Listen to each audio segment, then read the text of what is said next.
Tunaendelea na Mheshimiwa Patrick Mwalunenge, Mheshimiwa Simon Songe, Mheshimiwa Daniel Lemai ajiandae.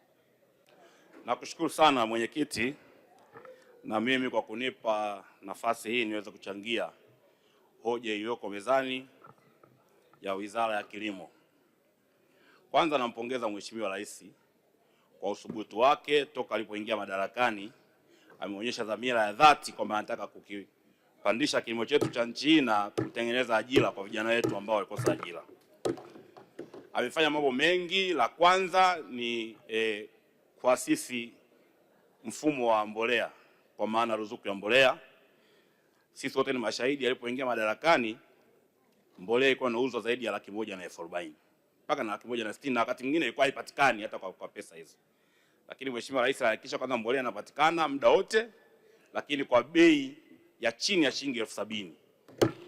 Hiyo ni hatua kubwa kimaendeleo kwa wakulima wetu, na wakulima wa Tanzania wanatakiwa wajue kitendo cha mbolea kuuza chini ya 70,000 maana yake serikali ya Jamhuri ya Muungano wa Tanzania chini ya mama yetu Daktari Samia Suluhu Hassan inalipa hiyo gharama ya pesa iliyopo. Na hii imeleta matokeo. Mheshimiwa Mwenyekiti, ni kwamba pamoja na changamoto zote za bei ya mafuta na gharama zingine zote, bado mfumuko wa bei ya chakula uko chini. Maana yake nini? Kwamba Wizara ya Kilimo inabeba gharama nyingi, inatoa ruzuku ya mbolea, inatoa mbegu, miche na kadhalika, na ndio maana unakuta sasa gharama za uzalishaji kwa mkulima zimekuwa sio kubwa sana, na inaweka mfumuko wa bei kutokuwa mkubwa. Nampongeza sana Waziri wa Kilimo ndugu yangu Chongolo na naibu wake, sina mashaka na wewe. Tumesikiliza bajeti ni nzuri na inaonyesha mwelekeo kwamba vijana wetu wanapata matumaini, waliomaliza vyuo vikuu sasa wanaweza kaenda kuwekeza kwenye kilimo kwa sababu mazingira yako mazuri. Umeshasema kwamba ardhi itaenda kupimwa kuonekana ile ardhi yetu inahitaji mbolea ya aina gani kwenye eneo husika, lakini uwekezaji kwenye mabwawa, maana na skimu za umwagiliaji na ujengaji wa maghala. Hiyo yote ni value chain ambayo inaonyesha kabisa kwamba sasa kijana wetu wa Tanzania ambaye ni msomi akiamua kwenda kuwekeza au kwenda kufanya shughuli za kilimo, ana uhakika wa kulima, ana uhakika wa kuvuna, lakini ana uhakika wa kuhifadhi yale mazao ambayo anaweza yakapotea wakati ule wa kuhifadhi baada ya mavuno. Kwa hiyo nakupongeza sana Mheshimiwa Waziri. Jambo jingine ambalo naipongeza wizara ni kwamba mmesema mtaendelea kuboresha huduma za ugani. Maana katika jambo kubwa ambalo wakulima wetu wanahangaika baada ya kupanda mazao yao na yamekuwa ni shughuli za ugani. Mmea umeshafika juu, unaanza kushambuliwa na wadudu, unaona hana taarifa ni kitu gani kimemsibu. Mwisho wa siku inampelekea hasara kubwa sana mkulima. Kwa hiyo nakupongeza sana Mheshimiwa Waziri na timu yako, endeleeni hivyo. Lakini pia nawapongeze COPRA, wanafanya kazi kubwa. Kwa sababu haya mazao mengi ambayo yako na zile bodi, na baada ya kuundwa COPRA tumeona mabadiliko makubwa kwenye mazao kama parachichi, ufuta na mazao mengine yanayofanana na hiyo. Lakini bado Mheshimiwa Waziri, COPRA waongezee nguvu ili waweze kusajili wakulima wao wenyewe, waweze kuyaangalia yale mazao yakiwa shambani.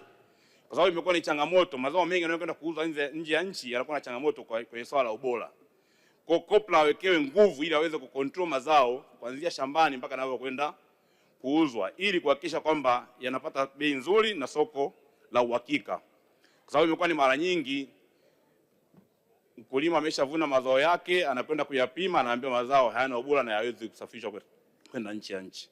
Kwa hiyo lazima COPRA awe ni jicho la kuangalia yale mazao kuanzia kule shambani mpaka yanavyokwenda kwa mlaji wa mwisho. Jambo jingine Mheshimiwa Waziri, lazima Wizara ya Kilimo iwe na mahusiano na wizara zingine. Mheshimiwa Mwenyekiti, Wizara ya Kilimo ndio wizara mama, lakini lazima iwe na mahusiano ya karibu na Wizara ya Viwanda na Biashara, kwa maana TAMISEMI, Wizara ya Ardhi, Wizara ya Fedha, na ikiwezekana kuwe na kamisheni moja iundwe kiwe chombo ambacho wanawasiliana kwa karibu. Kwa mfano leo hii tukimwambia waziri atupe takwimu kwamba ni viwanda vingapi ambavyo vinazalisha juisi ya matunda, lakini vimetumia matunda kiasi gani ya kwetu versus yale makarbonate yanayoagizwa toka nje, makemiko kwa ajili ya kuzalisha matunda yetu, juisi ya matunda. Kwa hiyo tunaona vitu hivyo havina ushabihiano.